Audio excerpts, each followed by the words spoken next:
So எனக்கு நான் வந்து திருமானை நான் எப்படி பார்க்குறேன்னா, காலம் தந்த தலைவன் அப்படின்னு இருக்காங்க. உண்மையை சொல்லலாம், காலம் தந்த பெரும் தலைவர் அவர்.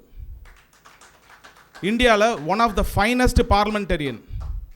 நீங்கள் வந்து ஒரு பார்லிமெண்ட்டில் வந்து நீங்கள் வந்து உங்களுக்கு கொடுக்கப்படுற நேரம், அதுவும் வந்து குறைந்த எம்பிகள் உள்ள நபர்களுக்கு வந்து எவ்வளோ நிமிடங்கள் கொடுப்பாங்கன்றது உங்களுக்கு வந்து நீங்கள் பார்த்தீங்கன்னா தெரியும்.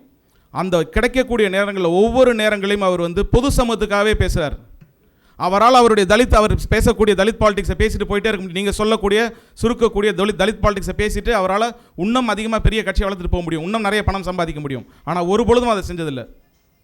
அவர் பொது சமூகத்துக்காக தான் பேசுகிறார். அவர் அப்படி பொது சமூகத்துக்காக கூட பேசக்கூடிய தலைவர் வந்து அனைவருக்குமான தலைவர்.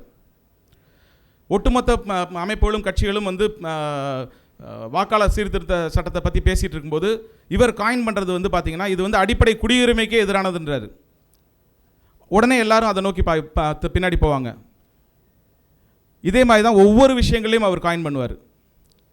ஹீ இஸ் அ திசை வழிகாட்டி, அரசியல் திசை வழிகாட்டி. அவர் வந்து இங்கே வந்து தமிழ்நாட்டை பொறுத்தளவுக்கு அரசியல் திசை வழிகாட்டி திருமான. அப்படிப்பட்ட ஒரு தலைவரை இன்றைக்கி நம்ம ஏன் கொண்டாடணும் அப்படின்னா, இன்றைக்கி வந்து சமூகமாக வந்து பிளவுபட்டுருக்கு. அதுக்கு காரணம் வந்து ஆர்எஸ்எஸ், பிஜேபி அப்படின்னு நினச்சிங்கன்னா அது மட்டும் கிடையாது. அதோட போர்வையில் இருக்கக்கூடிய சில கட்சிகள், குறிப்பாக நாம் தமிழர் மாதிரியான கட்சிகள்.